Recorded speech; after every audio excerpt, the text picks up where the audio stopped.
Hoje realmente, hein, Zezé, com muita coisa, a cidade de Campinas acordou chacoalhada mais uma vez com essa operação. É a terceira fase da Operação Ouro Verde. Você já viu no Band Cidade primeira edição que aconteceram várias prisões, cumprimento de mandados de prisão, busca e apreensão em Campinas e em outras cidades aqui do interior de São Paulo e também na capital paulista. Foram presas 6 pessoas, ao todo eram 8 mandados de prisão, mas 2 pessoas não estavam nos endereços visitados pela força-tarefa que organiza e coordena a Operação Ouro Verde. Portanto, essas 2 pessoas, a gente vai dar detalhes daqui a pouco, elas podem e devem se apresentar a qualquer momento.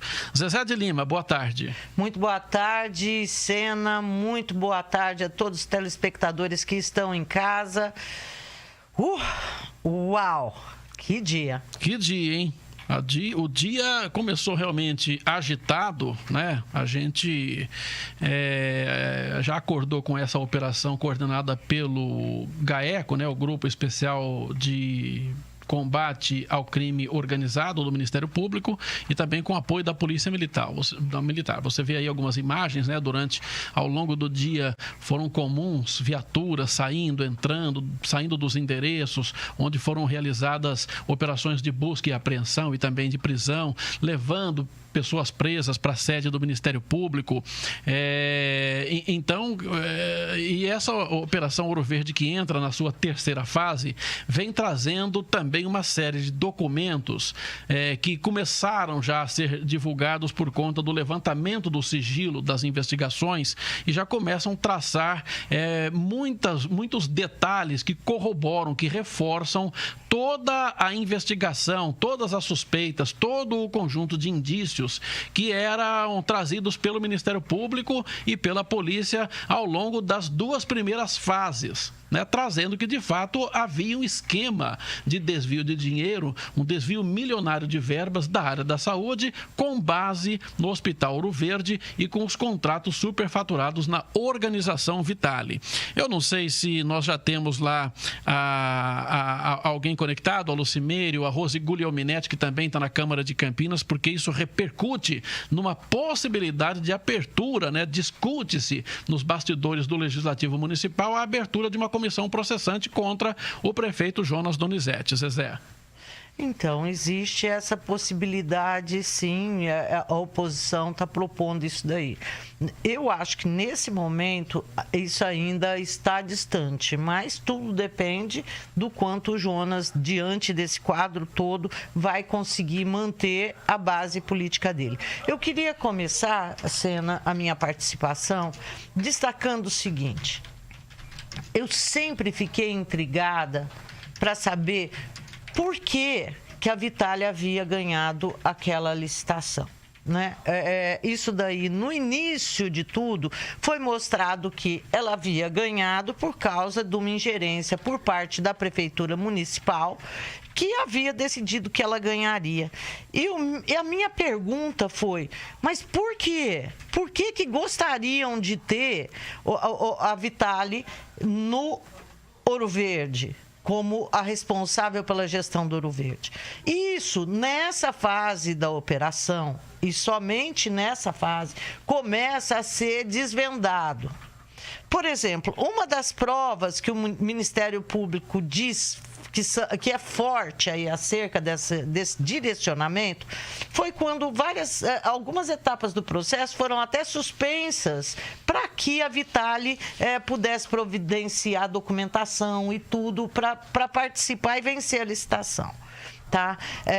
Então, o que agora traz o relatório do Ministério Público acerca dessa terceira operação?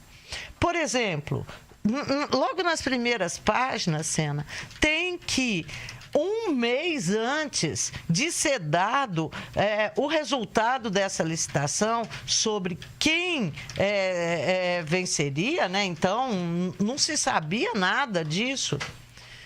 Já havia conversas do secretário Silvio Bernardim com o Gustavo Catay de Godoy, filho do Silvino de Godoy, acerca do serviço do Ouro Verde, do serviço de imagem e diagnóstico do Hospital Ouro Verde, 1 mês antes. Então, havia já uma decisão que quem ganhasse a licitação iria contratar os serviços desse moço. E para quê? É a minha pergunta. Porque o Silvio Bernardini, acredito eu, ele agia por conta própria. Assim, porque simplesmente o Silvio queria, ou era uma questão de governo? O governo queria, porque queria ter o jornal, o Grupo RAC favorável à administração, então deu um serviço legal aí para o filho do Silvino, para que viessem só matérias positivas. A gente pode dizer isso. E essa é a tese do Ministério Público, Sena.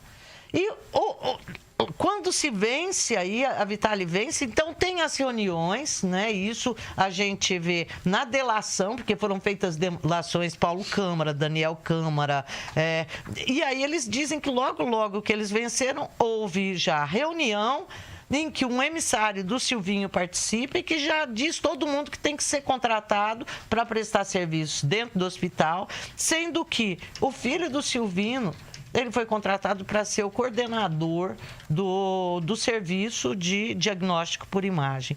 E olha, o preço que eles disseram que queriam pagar, assim, para um coordenador desse setor, seria coisa de 13, 14 mil reais. O cara fez a proposta 60 mil e aí eles conseguiram baixar para 40 mil. Dá uma olhada nisso, Sena. Pois é uma coisa aí realmente, Zezé, que chama a atenção. E uma coisa que acaba vindo à tona é a necessidade do Brasil urgentemente criar mecanismos mais eficientes, mais eficazes para combater corrupção, especialmente nessa área de licitação e contratos públicos. Porque o que acontece? A licitação, as pessoas falam, não, é uma forma lá de você conseguir uma lisura, porque você consegue fazer um envelope com um chamamento da sociedade, os empresários, e aí o menor preço e o melhor projeto acaba ganhando a licitação. E a gente vira e fala, né? Que quer dizer, a gente é a coisa mais rara do planeta. Você vê, pelo menos no país aqui, você pegar uma licitação, debruçar em cima dela e tá tudo certinho. Não é carta marcada, não foi aquela questão de notória especialização, que também é um truque que usam para direcionar para aquela pessoa, para aquele amigo, um determinado contrato, né? Fala assim, ó, ele coloca no edital lá uma série de exigências, uma série de detalhes que apenas uma empresa tem e é capaz de fazer, e aí o que acontece? Acaba direcionando a licitação. Tem muita licitação fraudulenta para o meu gosto. O Brasil precisa fechar essa janela. A gente está em contato com a Rose, viu, Zezé, que está lá na Câmara de Vereadores, e ela tem outras informações também para repercutir essa questão aí, envolvendo toda a movimentação do Legislativo em torno desse caso. Boa tarde, Rose. Boa tarde, Walter Sena. Boa tarde, Zezé. Boa tarde aos telespectadores. Pois é, eu estou aqui na Câmara. Ao meu lado, na direita, está o Tenente Santini e à esquerda está o Pedro Torinho. Eles fizeram essa escolha propositadamente. Pois é, gente, por que nós estamos na Câmara? Porque os vereadores da oposição foram chamados hoje pela manhã, lá no Ministério Público. Eles receberam um CD contendo um conteúdo, eu acho que a gente vai passar agora para os nossos telespectadores ouvirem, em que o presidente do Grupo RAC de Comunicação, ele conversa com o diretor de jornalismo do grupo e pede para fazer uma devassa na vida da oposição, porque a oposição estaria incomodando o grupo e falando mal deles. E aí eu já falo com os dois vereadores que estão no alvo dessa conversa, pessoal.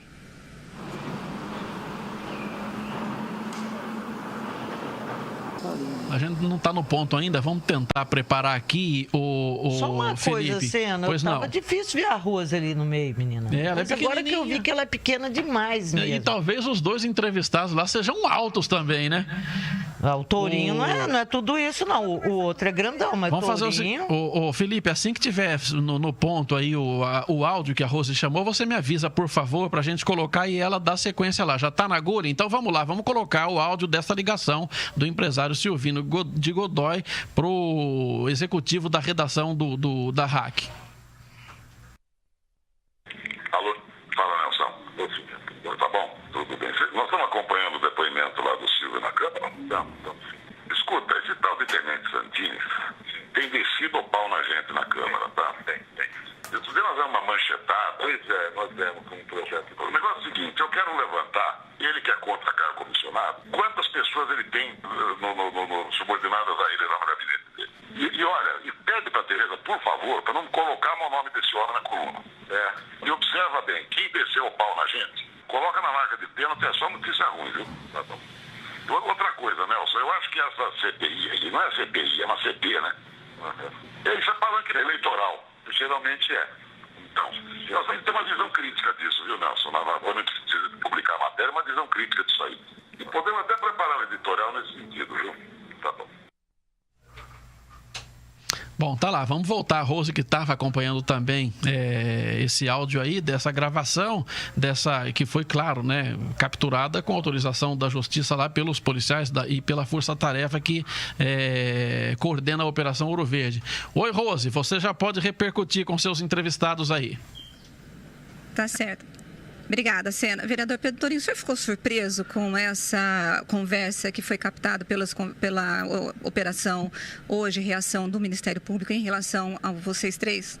Olha, embora a gente tenha clareza cada vez maior do quanto o Silvino de Godoy, o seu filho, e esse conluio, né, era um conluio que envolvia o Grupo Hack de Comunicação, não dá para negar, né, que isso gera na gente uma surpresa, um certo asco de saber que é um meio de comunicação importante, um veículo importante, feito um jornal da cidade, vai ser usado de forma tão personalizada, tão covarde, para tentar produzir factoide, né? Tentar produzir factoide e intimidar quem está produzindo e trabalhando dentro daquilo que é o motivo pelo qual nós fomos eleitos, que é fiscalizar, acompanhar. Então, existe sempre uma surpresa quando a gente se depara, né, com agentes públicos, pessoas que deveriam estar cumprindo uma função de tornar público o que acontece de errado, operando no sentido oposto, no sentido de intimidar e tentar abafar, mas não conseguem intimidar porque, né, podem revirar o que for aí, não encontram porque a gente tem feito um trabalho muito ético, muito honesto, muito sério aqui na casa. Lembrando, gente, que essa operação, ela surgiu de uma denúncia do vereador Pedro Torinho, que foi publicada pelo jornal Metro lá no começo. Vereador, não dá para saber, ou dá para saber se o presidente do Grupo Hack estava a serviço de alguém da prefeitura ou do prefeito Jonas Donizete para poder pedir essa devassa na vida de vocês? Olha, Rose, na degravação, como o Pedro Torinho falou, não está claramente isso. Mas não tem porquê o presidente, o empresário da imprensa, pedir uma devassa na nossa vida, sendo que nós somos vereadores que apontamos os erros da gestão Jonas. Então, qual que é o objetivo da imprensa? Em bloquear o que eu faço. Eu não faço nada contra a imprensa. Nós fazemos aqui contra os desvios, os desmandos, a maneira como é gasta o orçamento público, com todo esse escândalo de corrupção do Ouro Verde. Então, eu não consigo entender ainda qual que é o interesse da imprensa ou dos empresários da imprensa, até porque os profissionais são sempre do nosso lado, mas os empresários da imprensa querer nos bloquear. Então, para mim, está claro e evidente que tem diretamente ligação da Prefeitura Municipal de Campinas tentando nos intimidar, mas não conseguiram. Por quê? Porque as pessoas que estão hoje na oposição, na sua maioria, são pessoas idealistas. Nós temos aqui um vereador do PSD, que eu sou de direita, todo mundo sabe, o Pedro Toninho, que é do PT, de esquerda, e nós estamos suprapartidários nesse movimento aqui, porque o dinheiro que envolve, é um movimento de investigação que envolve o dinheiro público. Então depende de partido, nossa briga aqui é ideológica, são outros fatores que nós brigamos aqui, mas a questão de fiscalização do dinheiro e contra os desmandos, nós sempre jogamos juntos, e quem quiser vir mais para o nosso lado também, viu, Rosa? A gente não tem briga com nenhum vereador, se tiver mais vereadores que quiserem vir para o nosso lado, na fiscalização do dinheiro público, nós estamos à disposição para recebê-los. Vocês estão falando em propor uma CPI que você já apresentou, vocês acham que vão conseguir convencer a base para poder aprovar? Rose, eu acho que para tudo nessa vida há limites, né? Durante boa parte do tempo, o que a gente ouviu aqui como justificativa para a não abertura da CPI ou a negativa da comissão processante que foi proposta no começo desse ano, era que o Ministério Público tinha melhores instrumentos para investigar, então seria palanque político. Feito foi dito agora há pouco numa conversa aqui com o Tenente Santini, acabou essa fase, né? As investigações prenderam hoje ninguém menos, determinaram a prisão hoje de ninguém menos do que o Silvio Bernardin, que é o super secretário do Jonas Donizete. É o braço direito do Jonas desde o começo do seu primeiro mandato. O secretário, né, que organiza essa prefeitura, uma pessoa central que já veio aqui na Câmara, negou que tivesse envolvimento, negou, né, riu inclusive dos nossos questionamentos com um relativo escárnio, né, um relativo sarcasmo, né, dizendo que isso era apenas ação de oposição. E o que a gente viu hoje é que aí o Ministério Público, né, que agiu de forma independente, definiu que era importante a detenção desse indivíduo. Agora, Ô, Rose. vereador, como que o senhor vai convencer a base? Oi, pode falar. Oi, Rose. Eu gostaria de saber do Tenente Santini sobre aqueles envelopes pardos que foram distribuídos. A semana passada a gente falou muito sobre isso na Câmara, para todos os vereadores, expondo fotos muito particulares do vereador. Isso já seria parte também desse conluio para intimidá-lo, para constrangê-lo de forma que ele ficasse de boca fechada? Tá certo. Tá. A Zezé de Lima está perguntando para o senhor se o senhor acha que os envelopes que foram distribuídos nos gabinetes dos vereadores há 2 semanas já faria parte desse conluio ou desse esquema para poder fazer com que o senhor ficasse calado. Com certeza, né? Esses envelopes, qualquer ação que estão tentando fazer pessoalmente, faz parte dessa grande quadrilha que fica criando fatos para tentar nos intimidar, mas que não conseguiram, né? Até porque quem não deve não teme, então assim, a gente não tem que se preocupar. Então vamos criar fato. Se eu criar um fato hoje agora, se eu falar para várias pessoas numa entrevista, parece que é uma verdade, né? O que tentaram fazer foi isso. Agora, vereador, como que o senhor vai convencer a base do governo Jonas a assinar a comissão processante que pode levar a cassação do prefeito, caso for aceita, já que essa base ela é bem obediente ao prefeito? Rose, eu não tenho aspiração nenhuma de articulação nem de convencimento. Eu sou um vereador de posição. Eu me posiciono que eu acho que é correto, certo e errado. Agora, o que me admira são os vereadores. Tem que ser convencidos para fazer a obrigação que eles foram eleitos para fazer, que é fiscalização, abrir uma comissão processante, uma CPI. Então, é um absurdo no país, de uma geração Bolsonaro vindo agora, onde a transparência do dinheiro público, onde o combate à corrupção está em voga no país, eu tenho que convencer um vereador de base, oposição, de esquerda ou de direita, a ter que fazer a sua obrigação. Aliás, é uma vergonha o vereador que não fizer. É uma vergonha para a cidade de Campinas. Pessoal, é isso. Eu vou voltar para vocês aí do estúdio. Quero agradecer aos 2 vereadores por terem nos atendido no horário de almoço, né? Zezé e Sena, são com vocês. Vocês têm alguma pergunta? Senão eu passo para eles ou encerro. É isso. Não, já fiz. Por enquanto é isso, viu, Rose? Mantenha a gente. Se você tem prioridade, qualquer coisa pode chamar a gente direto aqui e a gente vai tocando enquanto isso, de acordo com as informações que vão sendo e os desdobramentos que vem chegando aqui para a gente.